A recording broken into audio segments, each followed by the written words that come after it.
मित्रों नमस्कार। मैं हूं प्रियदर्शन और आप देख रहे हैं कलेक्टिव एजुकेशन। मित्रों, मैं इस चैनल पर राजनीति विज्ञान का कंटेंट लगातार अपलोड करता जा रहा हूं। यदि आप राजनीति विज्ञान विषय में ग्रेजुएशन, पोस्ट ग्रेजुएशन या यूजीसी नेट की तैयारी करते हैं तो ये चैनल आपके लिए बहुत उपयोगी सिद्ध हो सकता है। तो यदि आप चैनल पर पहली बार आए हैं तो आप चैनल को सब्सक्राइब करना ना भूलें, ताकि आपको समय समय पर जो मैं वीडियो अपलोड करता हूं वो आपको मिल सके। मैंने अपने पिछले कुछ वीडियोस में विभिन्न शासन तंत्रों के बारे में मैंने कुछ वीडियोज अपलोड कर दिए हैं और जो मैं पैटर्न अपनाता हूं वो इस तरह का रहता है कि मैं किसी भी एक कॉन्सेप्ट को पहले डिस्क्राइब करता हूं और उसके बाद उस पर जो प्रतियोगी परीक्षाओं में प्रश्न पूछे जाते हैं उन पर मैं एक वीडियो लेकर के आता हूं।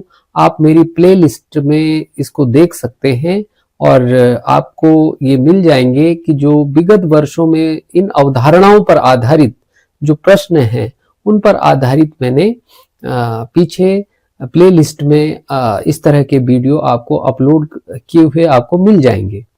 तो मैं आज का ये वीडियो प्रारंभ करता हूं जो कि मैंने सैन्य तानाशाही यानी मिलिट्री डिक्टेटरशिप पर आधारित है, वो इस पर आधारित ये वीडियो मैंने बनाया है। तो आज हम बात करने वाले हैं सैन्य तानाशाही पर और इसमें हम सबसे पहले सैन्य तानाशाही का अर्थ जानेंगे, इसके कुछ परिभाषाओं की बात करेंगे, इसकी कुछ मुख्य विशेषताओं की बात कर लेंगे, उसके बाद इसके कुछ जो ऐतिहासिक प्रसिद्ध उदाहरण हैं सैन्य तानाशाही के उस पर बात कर लेंगे, इसके कुछ मुख्य प्रकारों पर बात कर लेंगे और सैन्य तानाशाही और सैन्य शासन के बीच क्या अंतर है इस पर बात कर लेंगे और एक सरसरी निगाह से सैन्य तानाशाही के गुण दोषों पर आधारित जो इसका एक मूल्यांकन करने का एक प्रयास हम करेंगे। तो आज का वीडियो इस तरह से हमारा रहेगा। तो चलिए शुरू करते हैं हम आज का वीडियो सैन्य तानाशाही यानी मिलिट्री डिक्टेटरशिप। तो सबसे पहले बात करते हैं हम सैन्य तानाशाही का अर्थ, यानी सैन्य तानाशाही का अर्थ होता क्या है। सैन्य तानाशाही एक ऐसी राजनीतिक व्यवस्था है जिसमें सत्ता सैन्य बलों के द्वारा आमतौर पर एक तख्ता पलट के माध्यम से अपने नियंत्रण में ली जाती है और इसमें सैन्य अधिकारी यानी या तो वो कोई एक अधिकारी हो सकता है या सैन्य परिषद यानी जिसमें बहुत सारे कुछ अधिकारी हो सकते हैं, जनता की इच्छा या चुनावी प्रक्रिया के बिना देश की राजनीतिक, आर्थिक और सामाजिक नीतियों पर निर्णय लेते हैं। यह व्यवस्था आमतौर पर गणतंत्र या संवैधानिक शासन के स्थान पर आती है और अक्सर अस्थिरता, भ्रष्टाचार तथा राजनीतिक संकट के बाद स्थापित होती है। तो आप समझ गए होंगे सैन्य तानाशाही क्या होती है, यानी कि जब सेना या कोई सेना का प्रमुख वो एक व्यक्ति भी हो सकता है और जो सेना के अधिकारियों का कुछ समूह भी हो सकता है, जब वो जनता की इच्छा के बिना और चुनावी प्रक्रिया के बिना देश की राजनीति पर, देश की आर्थिक अर्थव्यवस्था पर और सामाजिक नीतियों पर वो निर्णय लेने लगते हैं और उस पर उनका एक तरह से आधिपत्य वो स्थापित कर लेते हैं अपना।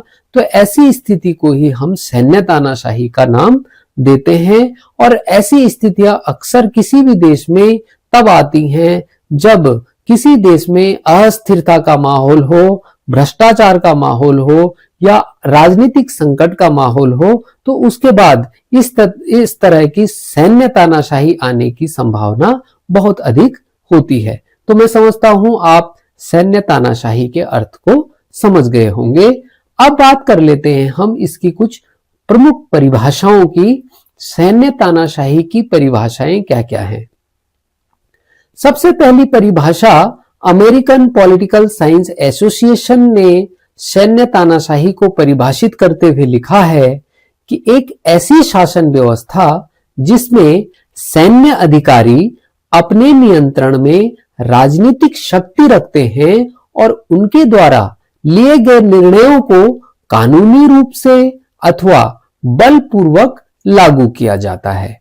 तो ऐसी शासन व्यवस्था को ही हम सैन्य तानाशाही कहते हैं।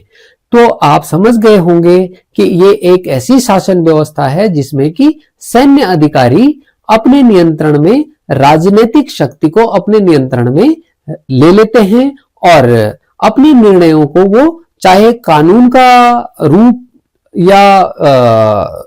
का रूप देकर या बलपूर्वक जो है वो अपने निर्णयों को जो है वो लागू करते हैं। तो ऐसी शासन तंत्रीय व्यवस्था को ही हम सैन्य तानाशाही कहते हैं।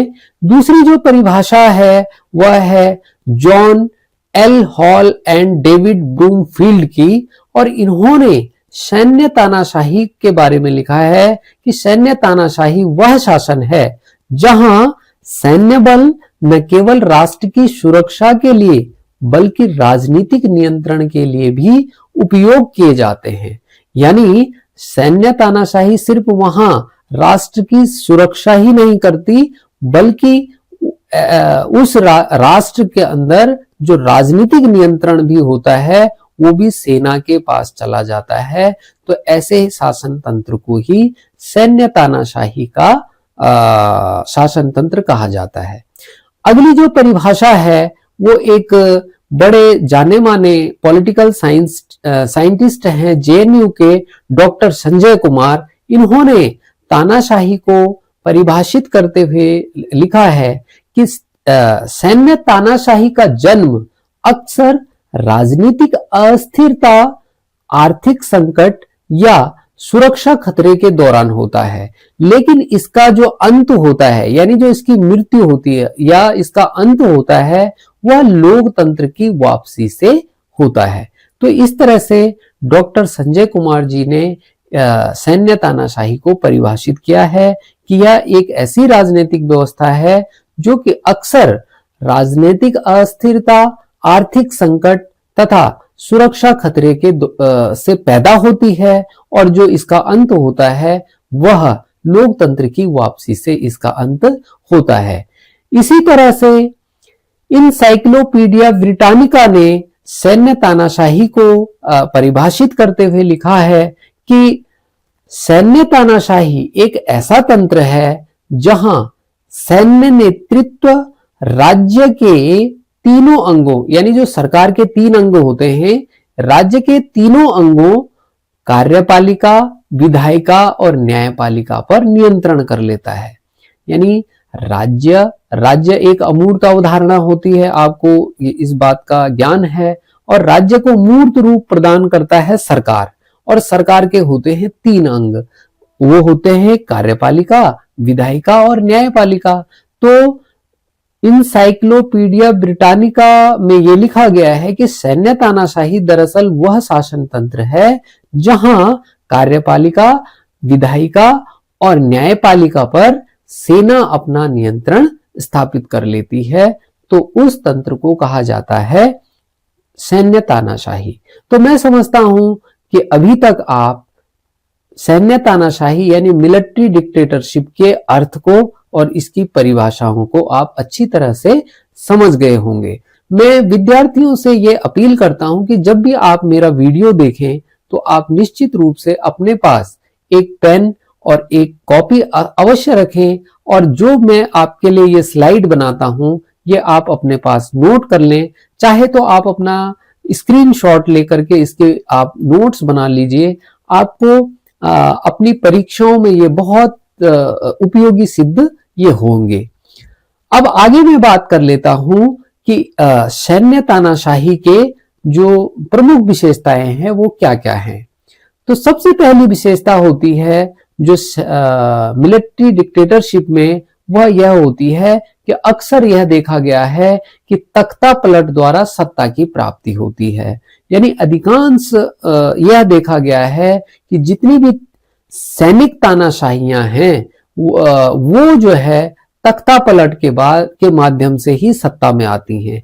यानी कि जो जनता के द्वारा चुनी गई सरकार होती है, वैध सरकार होती है, उसको हटा करके ये सेना का शासन या सैन्य तानाशाही जो है वो सत्ता प्राप्त करती है। अगली जो इसकी विशेषता होती है कि यह सैन्य अधिकारियों का शासन होता है। दरअसल जो सेना की बागडोर संभाल रहे अधिकारी होते हैं, उनके हाथ में सत्ता की बागडोर आ जाती है। सैन्य तानाशाही इसी को कहते हैं कि जब सेना के जो बड़े अधिकारी होते हैं उनके हाथ में राज्य की बागडोर, राजनीतिक बागडोर भी उनके हाथ में आ जाती है, तो इसी शासन को हम सैन्य शासन कहते हैं। इसकी अगली विशेषता है कि इसमें नागरिक स्वतंत्रता का उल्लंघन होता है। जो लोगों को एक अभिव्यक्ति की स्वतंत्रता, आम मिलने जुलने की स्वतंत्रता, संगठन बनाने की स्वतंत्रता, अपनी बात को प्रचारित प्रसारित करने की स्वतंत्रता है, इस तरह की स्वतंत्रताओं पर अक्सर यह देखा गया है कि सैन्य तानाशाही में प्रतिबंध लगा दिए जाते हैं। तो ये सैन्य तानाशाही का एक विशेषता है। अगली इसकी विशेषता है कि इस प्रकार के शासन तंत्र में चुनावों का अभाव पाया जाता है, या अगर कभी चुनाव होते भी हैं तो वो नकली चुनाव उनको कहा जा सकता है। वो सिर्फ जनता को छलने के लिए एक चुनावों का दिखावा कर दिया जाता है। वास्तव में ऐसे शासन तंत्र में चुनावों का अभाव पाया जाता है, यानी चुनाव वास्तविक रूप से होते नहीं हैं। अगर होते भी हैं तो वो फर्जी चुनाव होते हैं, जिनमें कि चुनावों में बड़ा हेर फेर कर दिया जाता है और सेना अपना दबदबा शासन पर बनाए रखती है। अगली जो विशेषता है वो यह होती है कि सैन्य जो कानून है उनको, यानी सैन्य कानूनों को लागू कर दिया जाता है, जिसको हम कहते हैं कि मार्शल लॉ लागू कर दिया जाता है। जो सैन्य न्याय प्रणाली है उसको पूरे देश में लागू कर दिया जाता है, और ये सैन्य तानाशाही की एक बड़ी विशेषता होती है। अगली जो इसकी बहुत महत्वपूर्ण विशेषता होती है वह होती है कि इस प्रकार की जो शासन व्यवस्था होती है वह विरोध का दमन करने वाली होती है। यानी जो शासन सत्ता का विरोध करने वाले लोग हैं, जो शासन सत्ता के विरुद्ध आवाज उठाने वाले लोग हैं, उनका बलपूर्वक उनको जो है उनका दमन कर दिया जाता है, और नागरिक समाज हो चाहे मीडिया हो उस पर दबाव डाला जाता है, और जो सत्ता है उसके खिलाफ विरोधी स्वर उठाने का उनको अवसर नहीं मिलता है, और जो इस तरह का प्रयास करता है उसका दमन कर दिया जाता है बलपूर्वक। तो ये एक बड़ी विशेषता है जो कि सैन्य तानाशाही में पाई जाती है। इसके साथ साथ एक अन्य विशेषता यह पाई जाती है कि इस प्रकार की शासन व्यवस्था में जो आर्थिक नीतियां हैं उन पर भी सेना का नियंत्रण हो जाता है।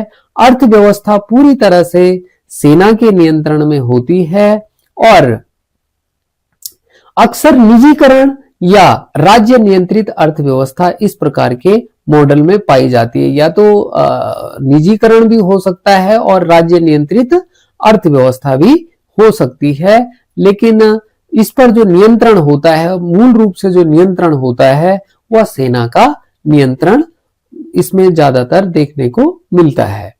अगली जो इसकी विशेषता है, इसमें जो है राष्ट्रीय सुरक्षा का बहाना लेकर के सैन्य तानाशाही को स्थापित कर दिया जाता है। राष्ट्रीय सुरक्षा के नाम पर या स्थिरता के नाम पर जो है वो सैन्य तानाशाही को स्थापित कर दिया जाता है, और अराजकता से बचाव के नाम पर इसको जायज ठहराया जाता है। तो ये एक विशेषता है जो कि सैन्य तानाशाही में पाई जाती है। अब अगली जो बात करते हैं वह बात कर लेते हैं कि सैन्य तानाशाही के प्रकारों की बात कर लेते हैं। तो कुछ इसके मुख्य प्रकार हैं और जो मैं अभी आपके समक्ष मैं प्रस्तुत कर रहा हूं कि सैन्य तानाशाही के कौन कौन से प्रकार हो सकते हैं। पहला है सैन्य जुंटा, यानी मिलिट्री जुंटा इसको बोला जाता है। इसमें क्या होता है कि कई सैन्य अधिकारियों द्वारा गठित समूह जो सत्ता संभालता है, इस प्रकार के शासन तंत्र को सैन्य जुंटा कहा जाता है।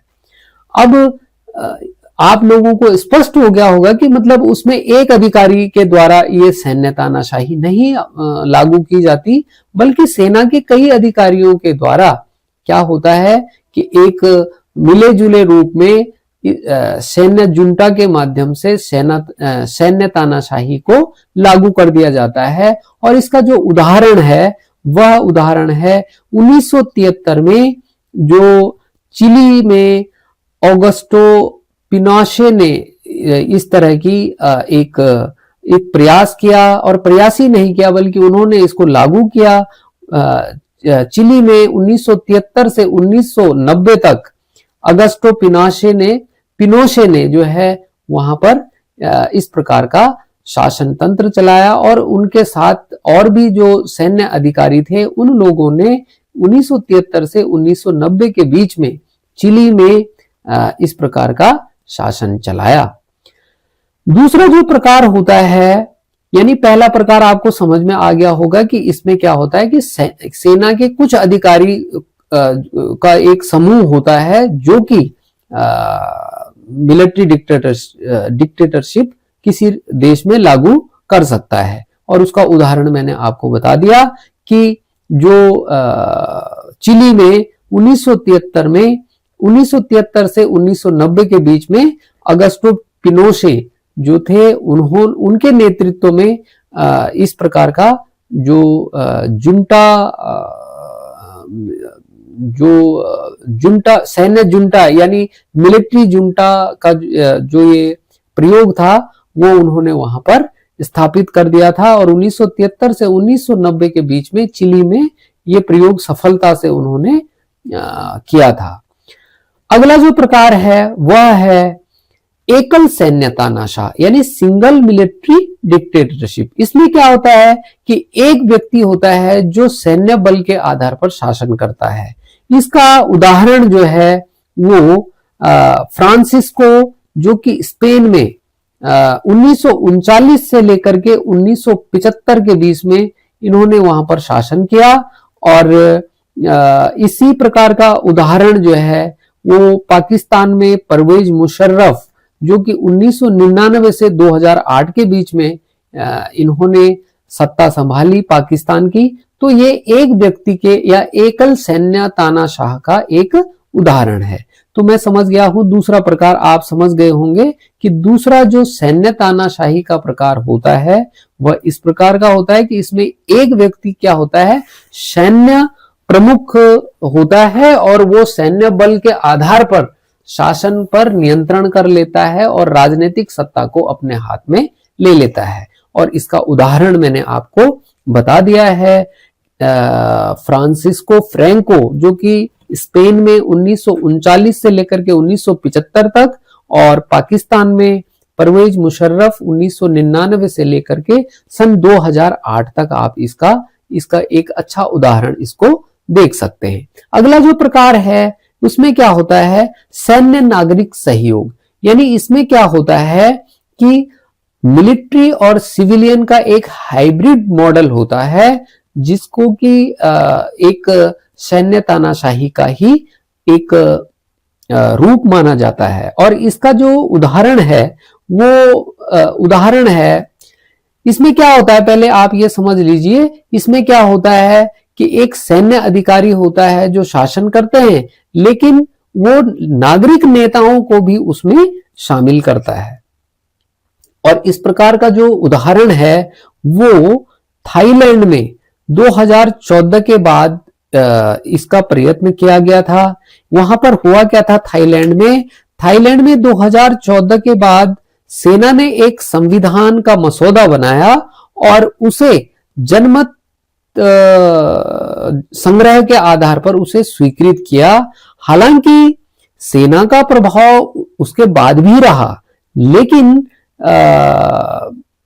2023 से उन्होंने नागरिक सरकार जो है वहां पर सत्ता में आई। 2023 के बाद सेना का प्रभाव हालांकि बना रहा।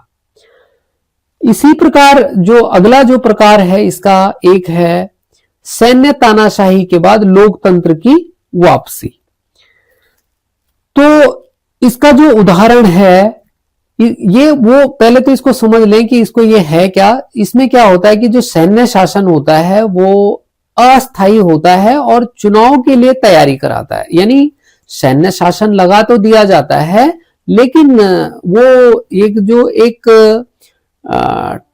ट्रांजिशनल एक पीरियड होता है, उसमें कोई हम इसको डिक्टेटरशिप भी नहीं कह सकते, बल्कि सेना क्या करती है कि एक चुनाव का माहौल बनाती है और सेना जो है लोकतंत्र की बहाली के लिए कार्य करती है।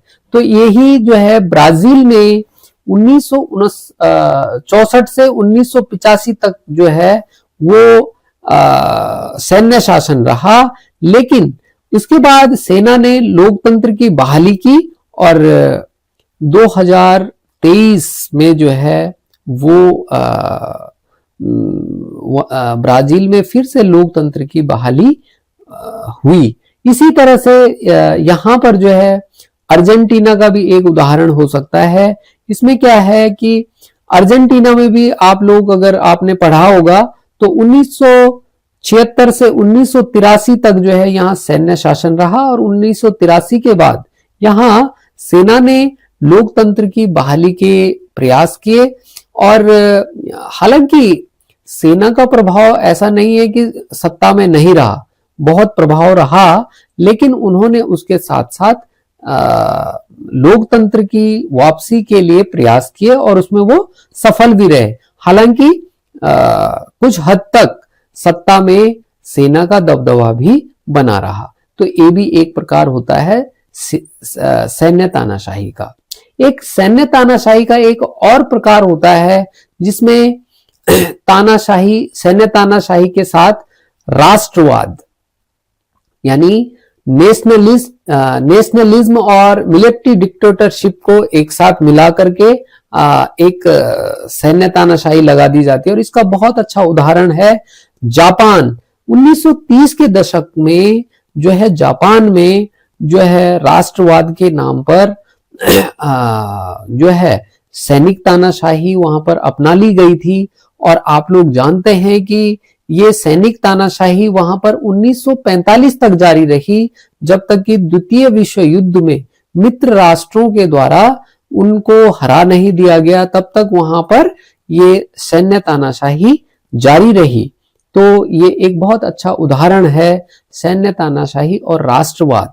जो राष्ट्रवाद के नाम पर सैन्य तानाशाही लगाई गई थी और उसके बाद जो है द्वितीय विश्व युद्ध के बाद वहां पर 1945 के बाद फिर मित्र राष्ट्रों ने उनकी सत्ता को एक तरह से जापान में जो सत्ता थी उसको उन्होंने वहां पर अपने नियंत्रण में ले लिया था। तो वहां पर 1930 से 1945 तक हम कह सकते हैं कि इस प्रकार की सैन्य तानाशाही जारी रही।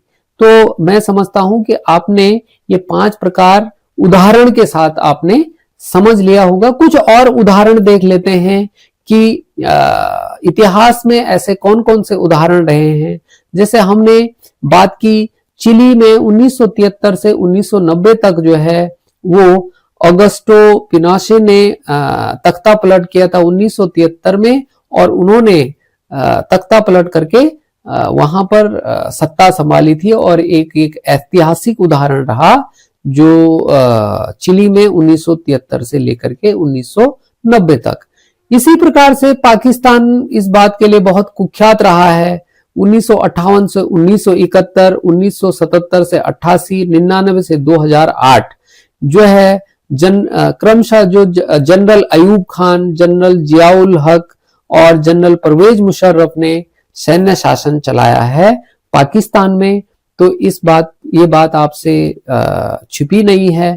पाकिस्तान में जो है सेना का बहुत दखल होता है राजनीति में, और इसका ये उदाहरण है कि इतने लंबे समय तक 1958 से 71, 77 से 88, 99 से 2008 के बीच में वहां पर सैनिक तानाशाही वाला शासन चला है, और जनरल अयूब खान, जनरल जियाउल हक और जनरल परवेज मुशर्रफ ने वहां पर सैन्य शासन चलाया है। तो ये भी एक ऐतिहासिक उदाहरण है जो कि मिलिट्री डिक्टेटरशिप का उदाहरण देखने को हमें मिलता है। अगला जो उदाहरण की बात करी थी मैंने, इससे पहले भी करी थी, 1964 से 1985 के बीच में ब्राजील में 21 वर्ष तक जो है वो इस तरह का सैनिक तानाशाही का शासन हमें देखने को मिला, मिलिट्री डिक्टेटरशिप देखने को हमें मिला।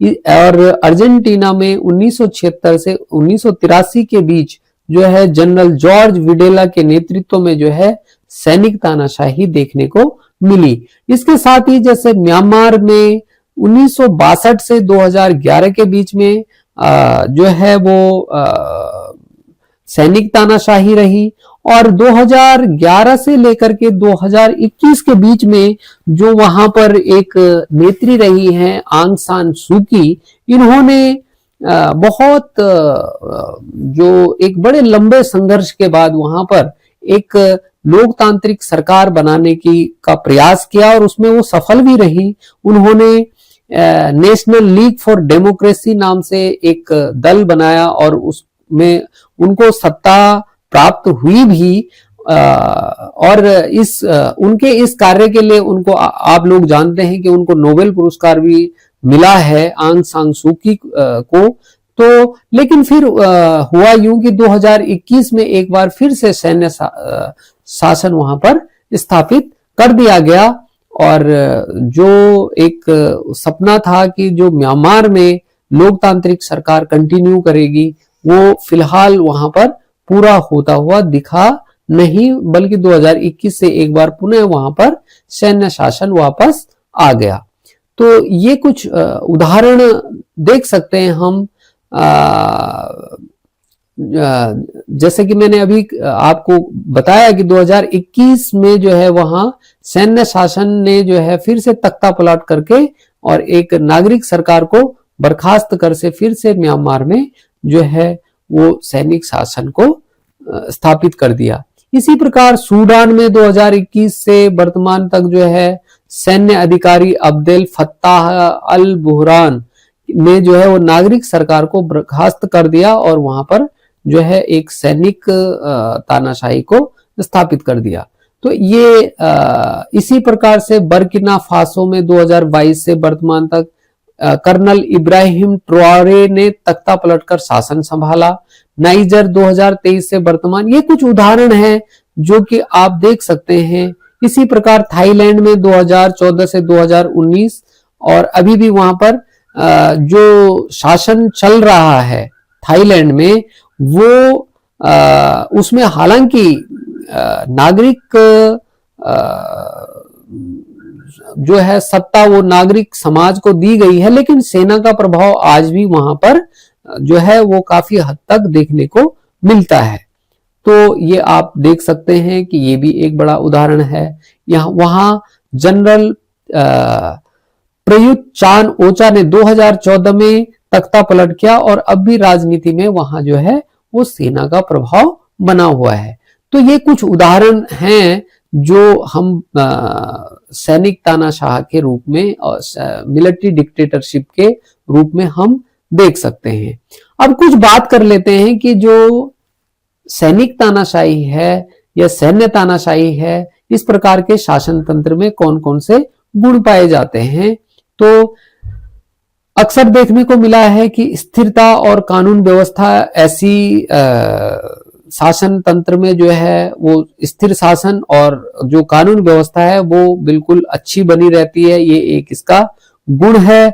और इसमें अराजकता और गृह युद्ध के समय जो है वो सैन्य शासन शांति बहाल करने में जो है बड़ा सहायक सिद्ध होता है। और जैसे कि मैंने आपको अपने वीडियो के शुरुआत में ही कह दिया था कि इस प्रकार का जो शासन है वो किसी भी देश में अस्थिरता, अराजकता, गृह युद्ध, इसी प्रकार के माहौल से जो है वो सैन्य शासन की नींव पड़ती है, और जो इसका अंत होता है वह लोकतंत्र की बहाली के साथ जो है सैन्य तानाशाही का अंत होता है। तो एक तो इसमें ये बहुत बड़ा गुण है कि इसमें जो है स्थिरता और कानून व्यवस्था दुरुस्त हो जाती है, ये इसका एक बहुत बड़ा गुण है। दूसरा इसमें जो गुण पाया जाता है उसमें यह है कि तेज गति से जो है वो निर्णय लिए जा सकते हैं। तीव्र निर्णय लेने की क्षमता जो है इस प्रकार के शासन तंत्र में आ जाती है, क्योंकि जो सत्ता होती है उसके केंद्र में कुछ लोग होते हैं, या तो एक व्यक्ति होता है या कुछ लोग होते हैं। तो जो निर्णय होते हैं उनको निर्णय लेने में कोई ज्यादा लेट लतीफी नहीं होती है। जो भी निर्णय लेने होते हैं वो तीव्र गति से ले लिए जाते हैं। तो ये भी एक इसका गुण में हम इसको लिख सकते हैं। अगला जो इसका गुण है कि इस प्रकार के शासन तंत्र में यदि जो सत्ता में बैठा हुआ व्यक्ति है अगर वह सही है तो भ्रष्टाचार पर भी जो है लगाम लगाने में यह सहायक सिद्ध हो सकता है। भ्रष्टाचार पर नियंत्रण कायम करने में भी इस प्रकार का शासन जो है वो काफी सहायक सिद्ध हो सकता है। अगला जो गुण पाया जाता है इस प्रकार के शासन तंत्र में, आर्थिक सुधार वो तेजी से हो सकते हैं। कुछ सैनिक शासनों में ये देखा गया है कि आर्थिक नीतियों में जो काफी तेजी से जो है वो सुधार हुआ है। जैसे चिली में जो अगस्टो पिनोशे है, वो जो है उनके शासन में ये देखा गया है कि काफी तेजी से वहां चिली ने आर्थिक प्रगति की। इसी के साथ एक और जो अगला गुण है उसमें ये बहुत बड़ा गुण है कि उसमें सेना के अनुशासन और जो उनका शासन होता है जब, तो ऐसे में क्या होता है कि राष्ट्रीय एकता और राष्ट्रवाद की भावना को बहुत बढ़ावा मिलता है और राष्ट्रीय एकता बनी रहती है। तो ये इसके प्रमुख गुण हैं। अब आप बात कर लेते हैं कि इस प्रकार के जो शासन तंत्र हैं उसमें दोष कौन कौन से पाए जाते हैं।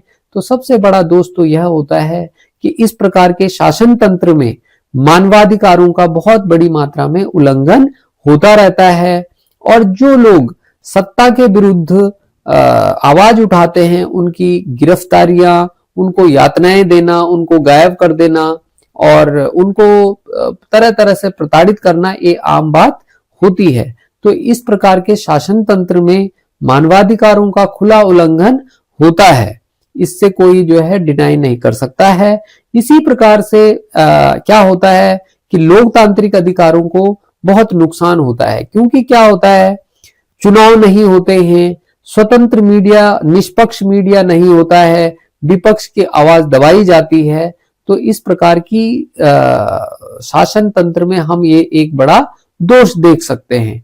अगला जो हम इसका दोष कह सकते हैं कि इसमें अस्थिरता, अनिश्चितता का भी खतरा बना रहता है। सैन्य शासन में अक्सर क्या होता है कि अस्थिरता और अंदरूनी संघर्ष जो है वो लगातार होने की संभावना बनी रहती है।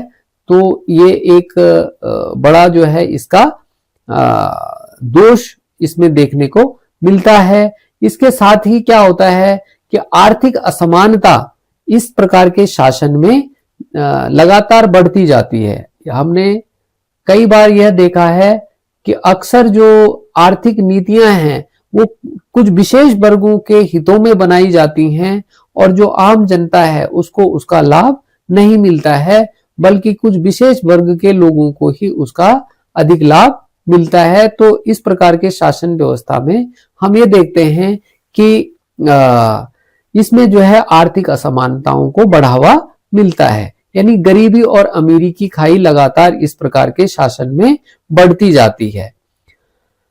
अगला जो इसमें दोष है वह यह है कि ऐसे इस प्रकार के शासन तंत्र में क्या होता है कि जो शासक होता है वह लंबे समय तक शासन में बने रहने की उसकी इच्छा रहती है, और जो सैन्य शासक होता है वो अक्सर हम ऐसे शासन में हम देखने को यह मिलता है कि जो इस प्रकार के सैन्य तानाशाह होते हैं वो जल्दी से सत्ता छोड़ने के लिए तैयार नहीं होते हैं, और जिससे कि क्या होता है, लोकतंत्र के विकास में एक बहुत बड़ी बाधा इसमें उभर करके उसमें सामने आती है। तो ये इसके प्रमुख दोष हैं। अब कुछ महत्वपूर्ण जो बिंदु हैं जिनको कि हमें याद रखना चाहिए कि सैन्य तानाशाही को समझने के लिए हमें इन बिंदुओं को याद रखना चाहिए। हमें सबसे पहले जो बात याद रखनी है वो यह याद रखनी है कि सैन्य तानाशाही और सैन्य शासन में क्या अंतर है। तो सैन्य तानाशाही और सैन्य शासन के बीच जो मूलभूत अंतर है वह है कि सैन्य शासन अक्सर जो है वह अस्थायी होता है, थोड़े समय के लिए होता है, जबकि जो तानाशाही होती है, जो सैनिक तानाशाही होती है वह लंबे समय तक चलती है। तो सैन्य तानाशाही और सैन्य शासन में यही एक बड़ा अंतर होता है कि जो सैन्य शासन होता है वो अस्थायी होता है, थोड़ा उसका अल्पकाल के लिए होता है, जबकि जो तानाशाही होती है, सैन्य तानाशाही होती है, वह लंबे समय तक चलने वाली व्यवस्था होती है। तो ये बहुत बड़ा अंतर जो है इन दो संकल्पनाओं में है। इसके साथ ही जो एक महत्वपूर्ण बिंदु यह है इसको, इस संकल्पना को समझने में, वह यह है कि जो अंतरराष्ट्रीय प्रतिक्रिया होती है इसमें, वह जहां जिन देशों में सैन्य तानाशाही लागू होती है उनको जो है वो जो दुनिया की महाशक्तियां हैं, और चाहे वो अमेरिका हो, यूरोपियन यूनियन हो या संयुक्त राष्ट्र संघ हो, वो इस प्रकार की सैन्य तानाशाहियों के खिलाफ वो प्रतिबंध लगाने का कार्य करती हैं। तो उससे जो है एक नुकसान होने का भय भी इसमें लगातार बना रहता है। तो अगला जो इसमें एक महत्वपूर्ण बात यह है कि जो अक्सर यह देखा गया है कि जो सैन्य तानाशाही जो लगाई जाती है वो राष्ट्रवाद के नाम पर जो सैन्य तानाशाह होता है वो अपनी सत्ता को जायज ठहराने का प्रयास करता है और जायज ठहराता है। तो जो राष्ट्रवाद के नाम पर, देश प्रेम के नाम पर जो है सेना और सेना के नाम पर जो है वो कोई एक व्यक्ति जो है वो तानाशाही पर करता है और अपनी सत्ता को वैध ठहराता है ना। तो ये इसमें एक बड़ा लक्षण होता है। जो सैन्य तानाशाही है और जो वैश्वीकरण है उसमें जो है एक अंतर विरोध होता है कि क्योंकि वैश्वीकरण के युग में सैन्य तानाशाहियों को अंतरराष्ट्रीय अर्थव्यवस्था एवं निवेश से अलग होने के कारण उस जो वो सैन्य तानाशाही वाला देश है उसको वो आर्थिक रूप से वहां कमजोर पड़ने की स्थिति में वह रहता है। उसका एक बड़ा नुकसान ये भी होता है क्योंकि वैश्वीकरण के युग में जो सैन्य तानाशाही वाले देश होते हैं उन पर मैं पूर्व में भी कह चुका हूं कि उनको समय समय पर आर्थिक जो दुनिया की महाशक्तियां हैं उनके प्रतिबंध उन्हें झेलने पड़ते हैं। तो उनको इस प्रकार के नुकसान भी उनको सैन्य तानाशाही के कारण झेलने पड़ते हैं। और जो अक्सर ये मैं पहले भी बात कर चुका हूं कि जो सैन्य तानाशाही है उसका जो अंत होता है वो अंत में लोकतंत्र की वापसी के साथ जो है वो सैन्य तानाशाहियां जो है वो समाप्त होती हैं और इन सैनिक तानाशाहियों के बाद अंततः एक दिन लोकतंत्र अवश्य जो है वो वापस आता है। लेकिन अस्थिरता का दौर उस देश में वास्तव में बना रहता है और जो सेना है उसका हस्तक्षेप जो है वो राजनीति में लगातार बना रहता है। तो ये थी महत्वपूर्ण बातें जो हम सैन्य तानाशाही के विषय में आप लोगों के साथ मैंने साझा करनी थी।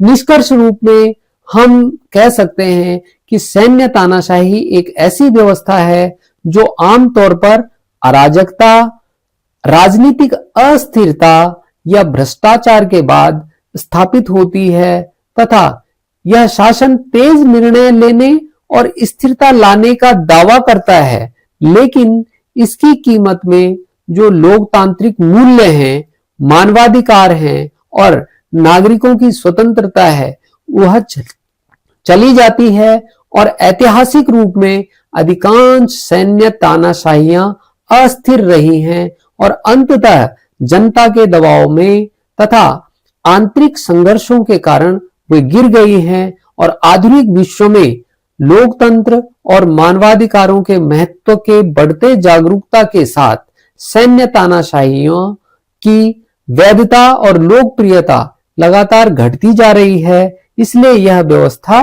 लंबे समय तक स्थायी या लोकतांत्रिक विकास के लिए उपयुक्त नहीं मानी जा सकती है। तो यह आपने समझा होगा कि सैन्य तानाशाही क्या है। अंततोगत्वा आप समझ गए होंगे कि सैन्य तानाशाही जो है वो लोकतांत्रिक मूल्यों पर खरा नहीं उतरती है। चाहे कोई सैन्य तानाशाह अपनी तानाशाही को देश प्रेम के नाम पर, अराजकता से मुक्ति के नाम पर वैध ठहराने का प्रयास करे, लेकिन यह लोकतंत्र का स्थान कभी नहीं ले सकता है। और आधुनिक जो हमारा समाज है, आधुनिक जो हमारा विश्व है, उसमें अधिकतर जो है वो नागरिकों में लोकतांत्रिक मूल्यों के प्रति चेतना है और लोगों में यह धारणा भी है कि लोग अपना शासन स्वयं चुनेंगे और जो लोकतांत्रिक व्यवस्था में लोगों का ज्यादा भरोसा कायम हुआ है और कायम रहेगा। तो ये मेरी तरफ से आज का जो इस लेक्चर में आपने ये सैन्य तानाशाही को आपने समझ लिया होगा। अब मेरा अगला जो इस पर वीडियो रहेगा, इस पर मैं सैन्य तानाशाही पर आपको इस पर जो विगत वर्षों में विभिन्न प्रतियोगी परीक्षाओं में पूछे गए प्रश्न हैं उन पर आधारित मैं एमसीक्यू प्रश्न श्रृंखला जरूर लाऊंगा। और मैंने उसकी कुछ तैयारियां कर ली हैं और मैंने उसमें यह पाया है कि इस चैप्टर से या इस कॉन्सेप्ट से या इस जो ये टॉपिक है, इससे जो है एनडीए सीडीएस में बहुत सारे प्रश्न पूछे गए हैं। तो जब भी मैं अगली जो मेरी प्रश्नावली लाऊंगा उसमें आप देखेंगे कि NDA, CDS, UGC net, UPSC और विभिन्न स्टेट की जो पीसीएस परीक्षाएं हैं उनमें बहुत जगह ये इस टॉपिक से रिलेटेड जो है प्रश्न पूछे गए हैं। तो जब भी मैं वो प्रश्न श्रृंखला लाऊंगा वो आप अवश्य देखिएगा। और आपने ये वीडियो देखा इसके लिए आपका बहुत बहुत धन्यवाद, आभार।